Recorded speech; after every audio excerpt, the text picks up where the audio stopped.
जयपुर से खबर है। निकाय चुनाव में आचार संहिता को लेकर आयोग के निर्देश।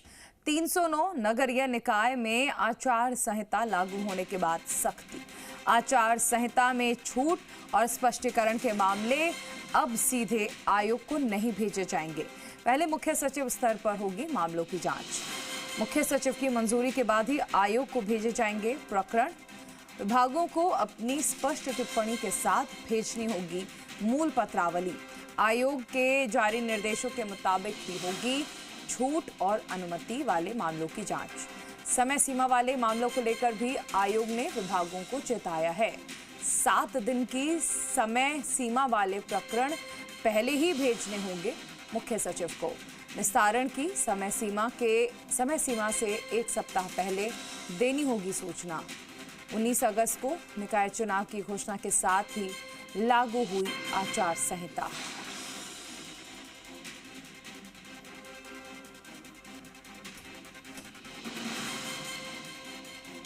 दीपक गोयल हमारे साथ जुड़ गए हैं। दीपक, क्या अपडेट है पूरे मामले को लेकर? बिल्कुल, देखिए पूरे प्रदेश के अंदर जहां इलेक्शन होने नगरीय क्षेत्रों में वहां आचार संहिता प्रभावी हो गई है और आदर्श आचार संहिता प्रभाव में रहने की अवधि में अलग अलग जो डिपार्टमेंट द्वारा स्पष्टीकरण, शिथिलता, छूट संबंधी प्रकरण हैं उनको लेकर राज्य निर्वाचन आयोग ने डायरेक्शन जारी किए हैं कि वो सीधे जो डिपार्टमेंट्स हैं वो सीधे राज्य निर्वाचन आयोग को ये जो प्रकरण है वो प्रेषित नहीं करेंगे। इस संबंध में आदर्श आचार संहिता में स्पष्टीकरण, शिथिलता संबंधी प्रकरण मुख्य सचिव के स्तर से अनुमोदन के बाद ही राज्य निर्वाचन आयोग को भिजवाए जाएंगे और प्रकरणों का परीक्षण आयोग द्वारा जो समय समय पर कोड ऑफ कंडक्ट के संबंध में जो डायरेक्शन जारी हुए हैं उनके अनुसार लिया जाएगा और शिथिलन अनुमति दिए जाने योग्य प्रकरण ही राज्य निर्वाचन आयोग को भेजे जाएंगे।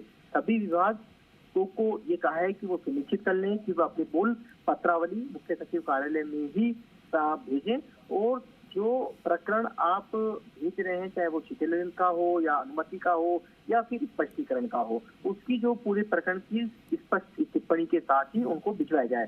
साथ में ये भी कहा है कि यदि किसी प्रकरण में निस्तारण की समय सीमा निर्धारित है तो ऐसी स्थिति में प्रकरण 7 दिन पहले मुख्य सचिव को भिजवाया जाए और उसके बाद में ये राज्य निर्वाचन आयोग को भेजा जाए। क्योंकि अब तक ऐसा था कि शायद हो सकता था कि किसी को शिथिलन या स्पष्टीकरण या छूट चाहिए किसी भी मामले के अंदर तो वो राज्य निर्वाचन आयोग को वो शायद डिपार्टमेंट से वो भेज रहे होंगे, लेकिन इसमें पूरा क्लियर कर दिया कि पहले चीफ सेक्रेटरी के पास पत्रावली जाएगी और चीफ सेक्रेटरी उस पर पूरा संज्ञान लेने के बाद में आयोग द्वारा जो डायरेक्शन जो जारी हुए हैं उनको पूरा कह सकते हैं कि स्टडी करने के बाद ही वो राज्य निर्वाचन आयोग को भेजे जाएंगे। चलिए, शुक्रिया इस तमाम जानकारी के लिए दीपक।